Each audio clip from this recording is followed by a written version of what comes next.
Bonjour mesdames, bonjour messieurs. Bien heureux de vous retrouver sur Ecclesia TV. La matière pour laquelle nous sommes là aujourd'hui est une matière qui a été décortiquée, on va dire, par nos pères évêques. Ils en ont fait une large diffusion à travers des propos du chargé de communication de l'archidiocèse d'Abidjan, le père Augustin Aubrou, a expliqué via les médias la position de nos pères évêques sur la question pour laquelle nous sommes là aujourd'hui. Eh bien, c'est l'incompatibilité qu'il y a entre notre foi catholique et les pratiques ésotériques. Et en la matière, justement, nous avons un écrivain, quelqu'un qui a un témoignage fou à nous rendre, qui a vécu la vie de ces pratiques ésotériques et qui est revenu à la maison, je veux dire, qui est revenu à l'Église catholique à travers, bien entendu, le renouveau charismatique dans le diocèse de Grand-Bassam. Nous avons beaucoup de plaisir à recevoir le berger Aubrou Ama Moïse. Bonjour, berger.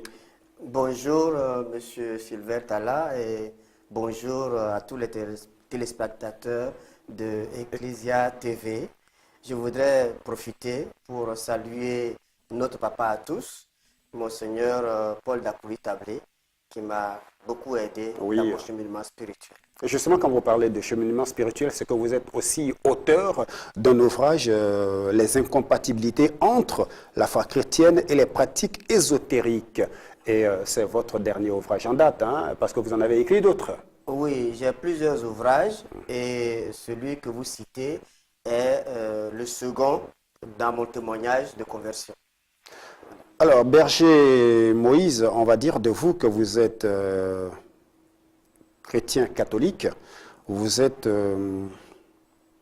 à la retraite, marié, vous avez fait un tour entre 1977 et 1992 dans une organisation ésotérique, et ensuite vous êtes revenu à l'Église catholique via le renouveau charismatique, et c'est en 92 justement que vous mettez un terme définitif entre vous et cette organisation ésotérique. C'est bien cela, hein? Oui, c'est bien cela. C'est bien cela. Pendant 15 années, j'ai flirté avec les organisations ésotériques et occultes pour rechercher un développement spirituel, pour rechercher un développement mystique, pour avoir un esprit prodigieux, comme on nous le promettait, pour que je puisse compter parmi l'élite intellectuelle de ce monde. Et donc j'ai pratiqué, j'ai fait beaucoup de missions, j'ai même eu la faveur d'être maître de loge.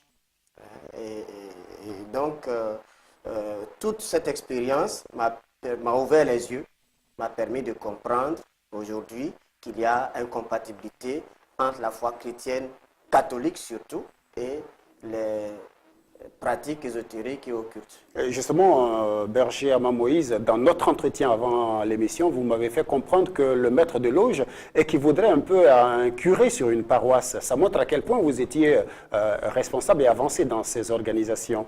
Oui, il y a dans l'organisation des sociétés dites secrètes, il y a des niveaux de rassemblement, des niveaux d'organisation. Et parmi ces niveaux d'organisation, il y a la loge. Il y a la loge, et la loge est le degré le plus élevé dans la hiérarchie des organisations. Et celui qui est nommé responsable, naturellement, a atteint un certain nombre de degrés dans la pratique, dans les enseignements, et donc est jugé capable de conduire un atelier de travail mystique, est jugé capable de conduire les autres dans la réflexion philosophique. Alors, le moins qu'on sait de vous, berger Aubrou Ama Moïse, c'est que vous ne faites pas les choses à moitié. Ou vous les faites, ou vous ne les faites pas. À telle enseigne qu'on pourrait tenter de vous demander si votre retour à l'Église catholique est définitif. Oui, ça c'est une préoccupation qui habite beaucoup de personnes lorsque nous discutons, et je leur renvoie toujours à notre ami Paul. Saint Paul a connu le cheminement qu'il a connu, Et quand il a rencontré les apôtres, évidemment, ceux qui suivaient Jésus étaient aussi sceptiques. Donc aujourd'hui, me demander si je suis définitivement venu ou pas, ben, je vous demanderai de regarder les œuvres que je produis. D'accord. Justement, en parlant des œuvres, les incompatibilités entre la foi chrétienne et les pratiques ésotériques, nous avons l'ouvrage entre les mains. Il y a un autre, Sortir des ténèbres. C'est toujours la même position hein, sur laquelle vous campez.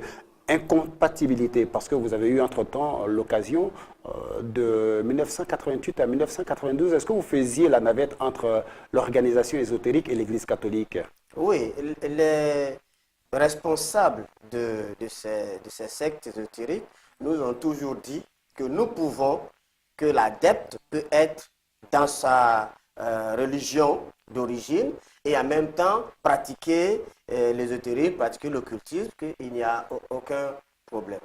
Voilà. Donc, moi, lorsque en 1985, j'ai vu dans un magazine de la place, je peux citer, qui est Ivoire Dimanche, ID, que l'évêque, Monseigneur Dakouri Tablé, à l'époque auxiliaire d'Abidjan, Oui. avait écrit qu'il était impensable de se réclamer d'être chrétien catholique et en même temps être membre d'une organisation ésotérique, convaincu de ses pratiques. Mais à l'époque, je m'étais révolté contre cette publication.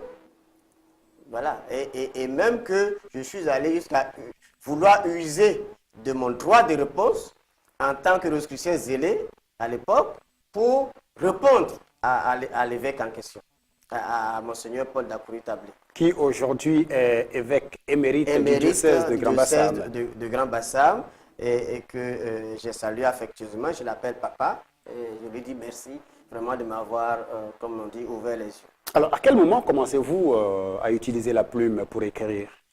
Ben, c'est vraiment, je pourrais dire, un miracle de ma part, dans la mesure où je suis technicien de formation. Oui. Voilà, je suis dans le génie civil et donc rien ne me prédisposait à écrire. Aujourd'hui, je suis à presque une vingtaine de titres d'ouvrages que j'ai mis sur le marché. Voilà, donc lorsque je suis sorti de cette pratique ésotérique, déjà il faut dire que là-bas, j'animais des rencontres, j'animais des conférences, etc. Voilà. Mais l'accent sur l'écriture est venu lorsque, en 92, véritablement, j'ai rompu avec les pratiques ésotériques et que je me suis mis en devoir avec mes accompagnateurs spirituels de faire connaître mon témoignage. Et c'est en ce moment-là que véritablement j'ai été, comme dirait l'autre, piqué par le virus de l'écriture et je n'ai pas cessé d'écrire depuis ce temps-là. Amand Obro Moïse, le petit âne du Christ, le sobriquet que vous portez depuis un moment, Oui. les incompatibilités entre la foi chrétienne et les pratiques ésotériques. Quand est-ce qu'il est paru cet ouvrage-là que nous avons entre les mains? Cet ouvrage a été imprimaturé, si je peux dire ainsi, en 2007. En 2007, donc c'est depuis 2007 qu'il est sur le marché.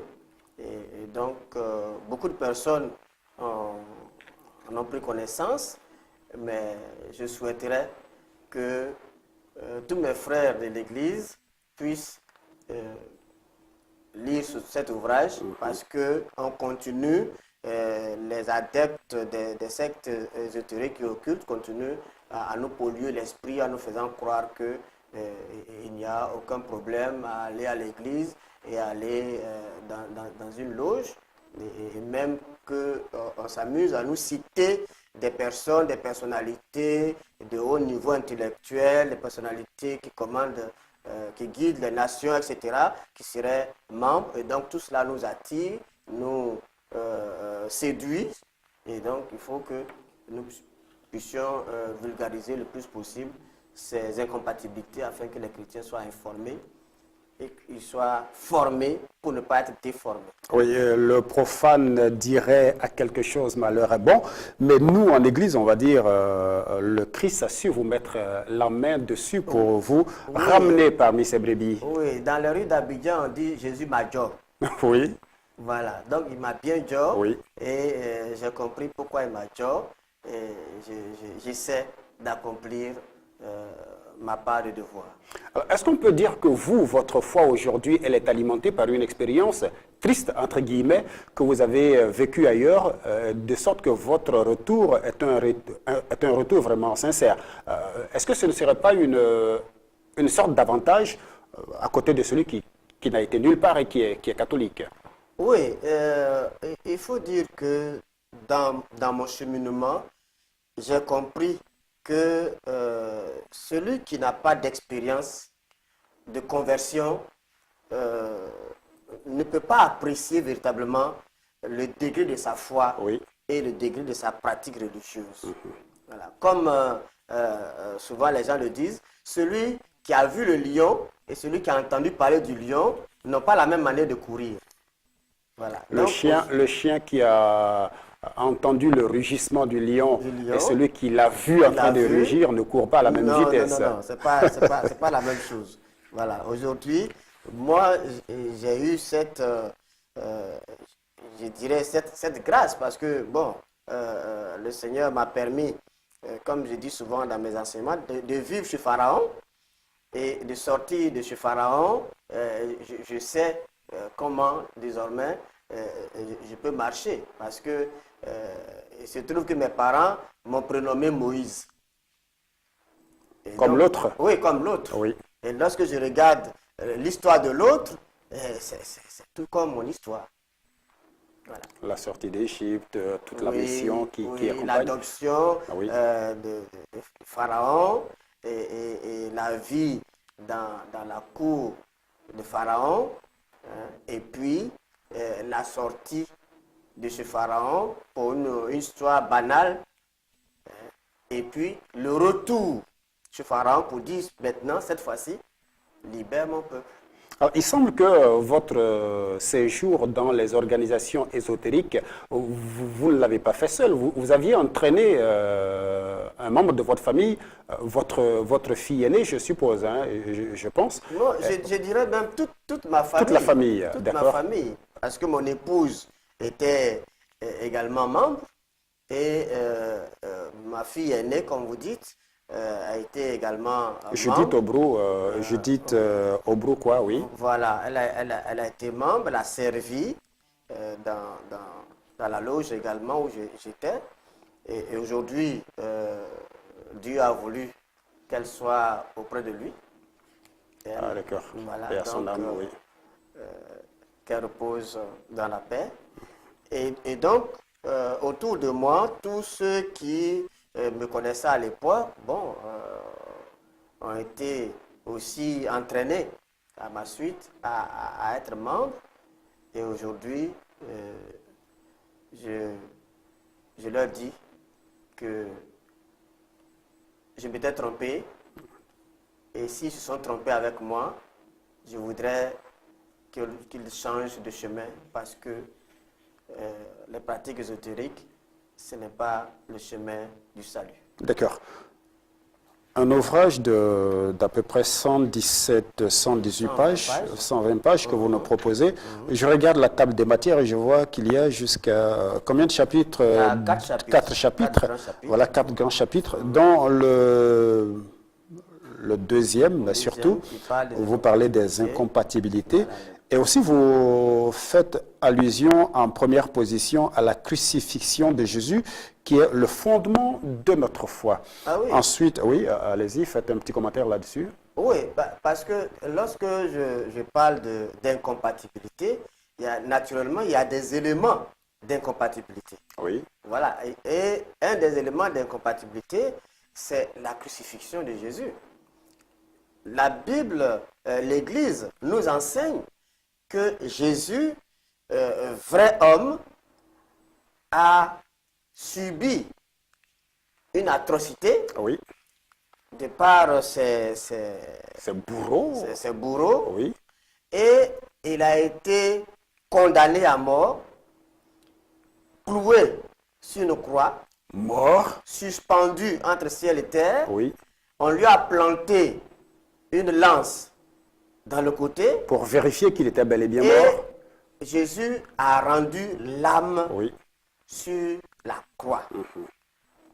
Et le phénomène atmosphérique qui s'est passé en ce moment-là a fait même dire à un de ses bourreaux, à un centurion, comme on dit à Abidjan, car monsieur là c'était enfant de Dieu vraiment. Vraiment.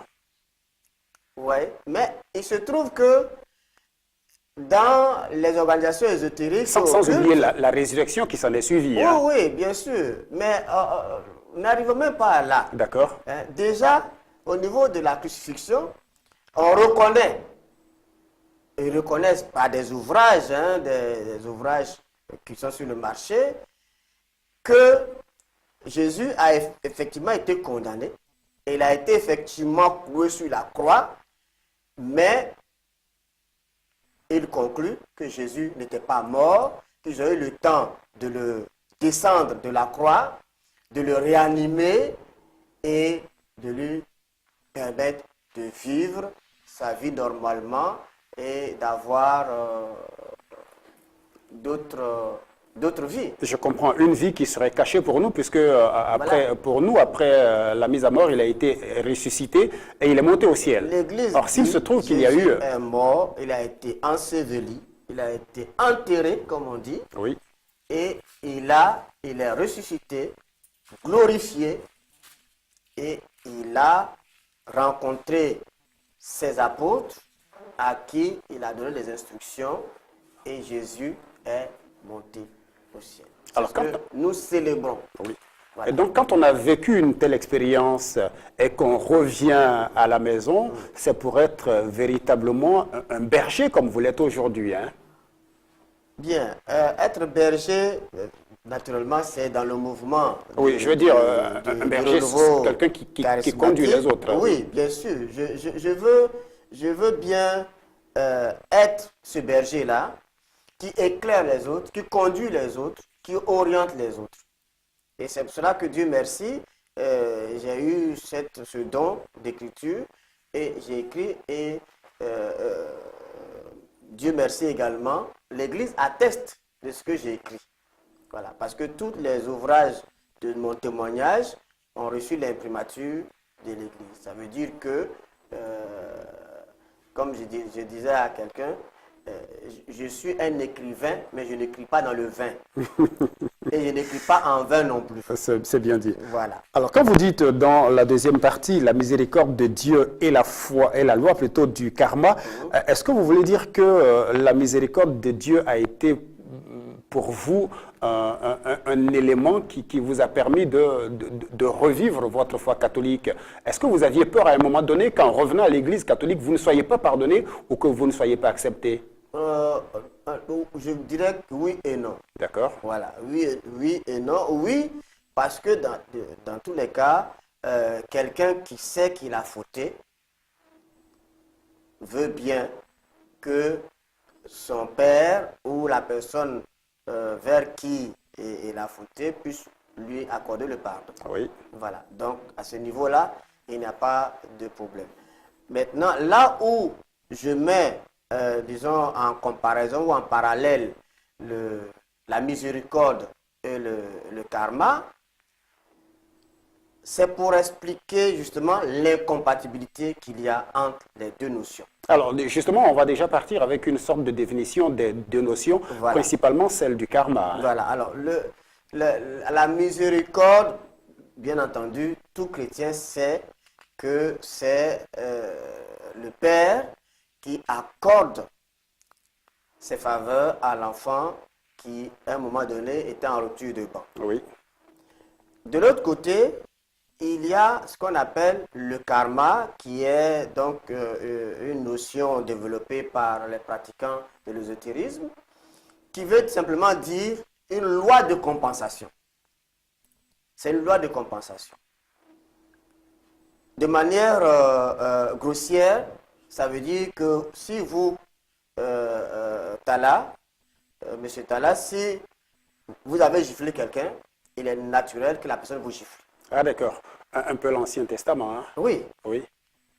Et donc, cette loi de karma va plus loin et rejoint ce qu'on appelle la réincarnation. C'est-à-dire que dans cette vie, si vous avez posé des actes négatifs, ces actes négatifs vont vous suivre dans une prochaine vie si vous revenez sur la terre. Ah, d'accord. Et donc, ça rejoint aussi un autre point de compatibilité Oui. qui veut que le chrétien croit plutôt à l'incarnation de Dieu dans la personne de Jésus et non à la réincarnation, c'est-à-dire au retour successif ou répétitif d'une personne qui serait venue au monde. Aujourd'hui, je m'appelle Moïse Ama Obrou. Après mon décès, peut-être 10 ans, 15 ans, 50 ans après, je reviens sous une autre forme. Je vais m'appeler Bissagossou, par exemple. Linchang, Oui. hein, par exemple, etc. Ou bien, peut-être que je reviendrai dans une autre vie sous forme d'un chien ou d'un animal quelconque. D'accord. Vous comprenez? Donc, la loi du karma en question s'oppose à la miséricorde. Quand Dieu a pardonné, l'Église nous dit que quand Dieu pardonne, il pardonne entièrement. Voilà. Et donc, il n'y a plus de conséquences derrière. Lorsque on parle de karma, ça veut dire qu'on est collé. Par exemple, je vous donne un exemple, je dirais, ordinaire. Oui. Imaginez que je sois en manœuvre. Et du fait que je sois en manœuvre, quelqu'un me dit, si tu es en manœuvre, c'est ton karma. Mais qui l'a dit? Qui a dit que je vais rester toute ma vie manœuvre? C'est une sorte de fatalité. Oui, oui, c'est une sorte de fatalité, c'est une sorte de malédiction. C'est ce que ça veut dire. Okay. Alors, à la page 39 de votre ouvrage, dans la troisième partie notamment, où vous parlez de dons spirituels et de facultés latentes, je prends la page 39 pour bien comprendre les facultés latentes. Vous dites, à l'opposé, les organisations ésotériques proposent à leurs adeptes de développer leurs facultés latentes. Une autre forme de pouvoir qui est en l'homme et qui lui permet de percevoir, de commercer, d'influer ou de se déplacer des objets par des moyens surnaturels. Et on s'arrête là. Oui. Est-ce que oui, alors, c'est un autre point d'incompatibilité. Oui. Il y a je dirais, les dons spirituels. Les dons spirituels, vous les connaissez, c'est le don de science, le don de connaissance, le don d'enseigner. Oui. Et tous ces dons spirituels cités par Saint Paul à 1 Corinthiens chapitre 12, à la conclusion, Paul dit que c'est mis à la disposition de la communauté. Voilà. Vous, M. Sylvain Tala, vous êtes un bon animateur de télévision. Merci. Mais vous n'animez pas pour vous. Vous animez pour les téléspectateurs, vous animez pour la communauté. De l'autre côté, lorsque on parle de facultés latentes, ce sont des pouvoirs animiques qui sont en l'homme et que l'homme doit développer pour espérer être une super personne, un super homme, Oui. être au-dessus de tout. Ouais. Et ces facultés latentes, il y a la télépathie, il y a la projection astrale, il y a la configuration, il y a tous ces phénomènes extrasensoriels que souvent on nous présente dans les films de fiction, Oui. voilà, où les gens s'envolent, etc., etc. Ça n'a rien à voir avec les dons spirituels de l'Église. Où nous sommes rachetés par la bonté, Par la bonté, l'amour la de miséricorde de notre Dieu. Père, oui. Notre Père. Et Dieu nous donne les dons spirituels pour que nous puissions aider les autres. Lorsque vous avez développé votre vue psychique, ce qu'on appelle le troisième œil, vous allez aider qui? À faire quoi? Lorsque vous avez la capacité de vous configurer à un arbre ou bien à un animal, vous aidez qui? Vous faites quoi? Ok. Donc, c'est un véritable ras-le-bol aujourd'hui hein, que vous êtes en train d'exprimer à travers cette émission. Vous avez tout compris. Berger Obrou Ama Moïse, aujourd'hui, est-ce que vous regarderiez d'un mauvais œil quelqu'un qui est encore dans ces pratiques et qui est quand même à l'Église catholique à l'insu de nos responsables religieux, je veux dire à l'insu du curé ou des autres prêtres de la paroisse? Non, non, non, non, je ne regarderai jamais quelqu'un d'un mauvais œil. Seulement que je peux dire que je le regarde avec miséricorde.